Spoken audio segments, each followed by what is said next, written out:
I'm here with my friend Adam from Plugged In. Hello, Adam. How you doing, Andy? I'm fine. I've missed our little rant moment, and it's been nearly a Yes, month since I've seen you.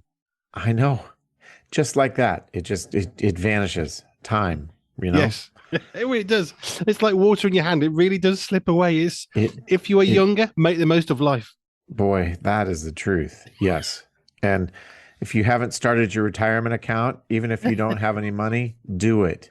It creeps upon you fast, doesn't it? And you've Yes. had my wife's been chatting to you the last few times, which has been fine. She says Yeah, it's been Adam's great. really nice. Yes, I know. I said Well, he's I feel great. the same about her. She's lovely. Right. So plugged in. Yes. What have you been listening, watching, reading, playing of late? Man, tons of stuff. We have a lot to catch up on. Good. So let's start with Elio, which is Pixar's new movie. It is in theaters this weekend, and it is about a middle school age boy whose parents have both unfortunately died recently because, it's a Disney movie. We don't want to leave any parents alive if we can avoid it. I digress already. He's being raised by his aunt Olga, and he feels very alone. He feels misunderstood. He feels isolated. He is aware that the American Space Association or NASA has attempted to contact aliens. He thinks aliens are a splendid idea. He would like to be abducted by them. So he sends a message saying, I will be here at a certain time. Come and get me. And they do. They're very helpful aliens in that respect. So he meets and makes a friend of an alien boy named Glorden. Think Gordon, only with an L jammed in the middle.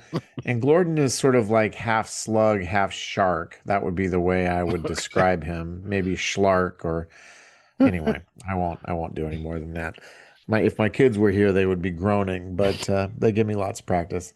And they have an adventure because it turns out Glorden's dad is trying to take over the universe, and the son, well, Glorden's not on board with that. So they work to stop him. Turns out dad's not all completely a bad guy. And Olga, the aunt that's raising Elio, she has sacrificed a lot. So what we get is a Pixar movie that feels like a lot of Pixar movies. It works for kids. And then there's this whole meta thematic, layer beneath it about family, about struggle, about the reality of life that I think parents will enjoy too. So we've got a couple jump scares. It's kind of very, very quietly implied, obviously, if we have alien life, that evolution is a thing, but the movie doesn't really talk about it to speak of. So, not too much here that I would say, oh, that's a deal killer. Pretty fun movie, and it feels like we've had a couple in a row from Pixar that have resisted the urge to preach all kinds of social messages at us, and instead just a rollicking tale about a boy and his friend named Glorden saving the universe. I have two questions. Did the Yes. aliens land in America? Oh, probably. I'm not even sure. Yeah, I think so. I ask only because in the film Monsters versus Aliens, there's this Yes. brilliant line in the middle of it. And of course, America, the only place that aliens ever landed. Right. I was just, that was Well, really funny. but I will take a little bit of issue with that because we had Independence Day Well, exactly. in which the aliens blew up every capital on Earth, which was really jolly good fun, right? For the film goers. Like I remember when I'm watching in 1996 and they blew up the White House, I'm like, oh, that was kind of interesting. But then they blow up, I forget, the Eiffel Tower and London Bridge and all Yep. sorts of other things. And so, I think you're right. American film goers tend to have aliens invade America. But, why not Congo or Czechoslovakia or Indonesia, Well, right? yes, but that's why I Jakarta. liked. Next time, Jakarta. Absolutely. That's why I liked Monsters versus Aliens because they took the mick out of all the films where the only place that aliens ever seem to appear is North Yeah. America. I mean, there's Yep. nowhere else on the earth that has a landing pad, quite clearly. Uh, well, clearly that's true. But if you want to do a deep dive into the UFO believer realm, it seems like there are UFOs everywhere, right? So, very much. But Well, anyway, now we're really off target. My wife and I have been watching the X-Files from the 90s. So, wow. we've had UFOs on the brain and sometimes you just got to go back and pick up something from a long time ago. Do you know what I was shocked by? I was watching Top Gear in the UK on the BBC many, many years ago, and Yes. the actress who plays the female, obviously star Yeah. in the X Files, I didn't know that she has a completely British accent because I'd only ever seen her as an Right. American. I didn't Yeah, know she's she was British. British. I didn't know. Yeah, Gillian Anderson, very Yeah, British. it And completely and threw and me this is, again, as we're kind of known, you and I, for getting off on our little tangents. a little bit. I don't know how you could turn an accent on and off like that. Like, I just don't. I mean, I can talk in a manufactured accent, but it sounds silly to me because I wasn't born there. It's not real. But they just turn it on and off, and it's crazy. So I guess that's why they get paid to do what they do, and you and I that's don't. right.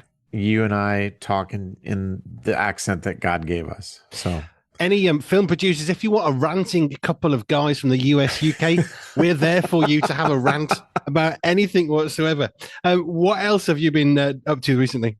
well, we should probably back up and hit How to Train Your Dragon, which of course is a live action reboot or remake of the 2010 animated movie. And, you have to say live action with an asterisk C note below because, most of it's still CGI. So it's really just a different form of animation. But we get the story of Hiccup and Toothless the dragon as they try to convince the people of Burke that dragons aren't bad, dragons are our friends. And it's pretty much a beat for beat remake of the original. And a pretty lovely film. Although I will say, just like we saw with the Lion King live action remakes, when you make something photorealistic, it feels more realistic. So I think that has the effect of making the violence feel more intense. And so for little ones, again, yeah, it might be a little bit on the intense side. But if you liked the original, I don't think you're going to be doing the face palm thing with this one. Like some of Disney's remakes, you're like, man, what were they thinking? But this is a really lovely movie. I'm reaching up to the top of my desk because I'm a bit of a Dragons fan. So I actually Oh, do have a little Toothless, there and you it's the have one it. with the blue tail, if you know which Oh, film that's from. that So there is you go. excellent. Was So that that's the on my third monitor. one? I can't remember.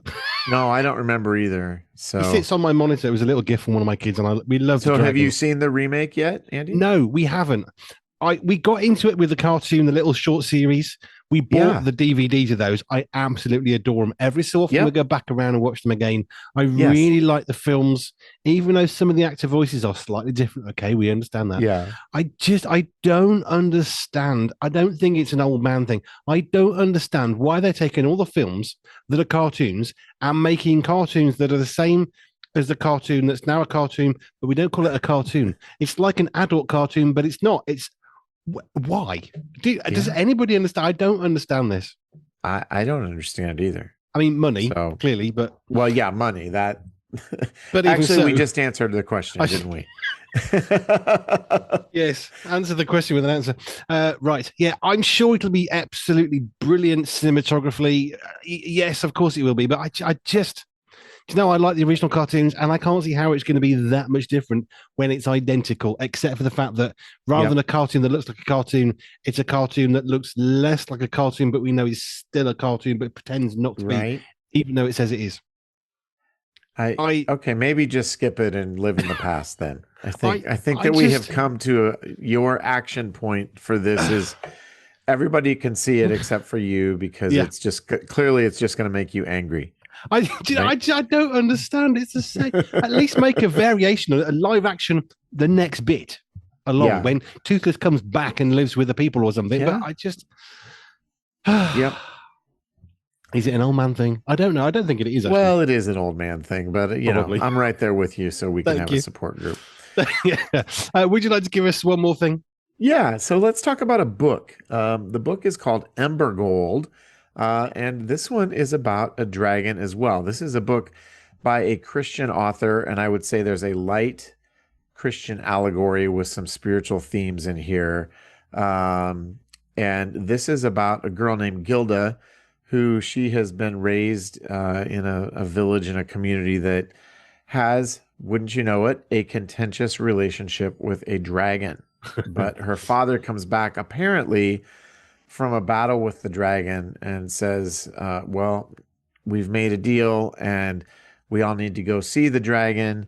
And he takes Gilda with him and then sort of gives his daughter as tribute to the dragon and leaves. And she realizes that her father has done her really badly here. But then a strange thing happens. She goes to live with the dragon, and we get kind of a Beauty and the Beast / Stockholm syndrome kind of effect because she falls in love with the dragon, who can also transform into a human boy named Will, which is helpful.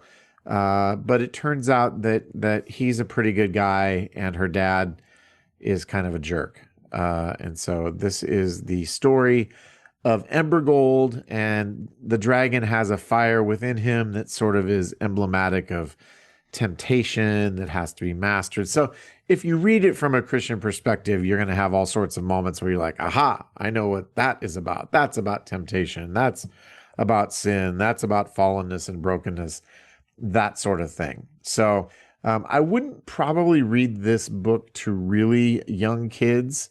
It's aimed at a little bit older audience, I would say, a teen audience. It's a young adult kind of book. But unlike it seems like every other young adult fantasy novel out there these days, which is full of sex and profanity and nastiness, this one doesn't have any of those things. So I would say it's a great alternative to a lot of the stuff. I just feel like the young adult thing, it's sort of turned into a race to the bottom with lots of content. So Embergold, it's a good alternative. Amber Gold, I quite like the sound of that. It's got. Yes. I like dragons. I don't know It's why. got There's something. dragons. I mean, I Yeah. have my own dragon on my monitor. I really do. Right? I like dragons Although that too. was a gift. Right, Adam. Thank you. Plugged in. How can we get everything that you have and more? You can come to pluggedin.com and you'll find links to everything. We have a blog, we have a podcast. We're doing a lot of stuff on YouTube these days, just conversations, a lot like this one. So come to Plugged In Movie Reviews on YouTube and you can see our content there. And we, of course, Andy, are a ministry of focus on the family. Adam, as ever, from Plugged In, thank you very much. You bet. Thank you.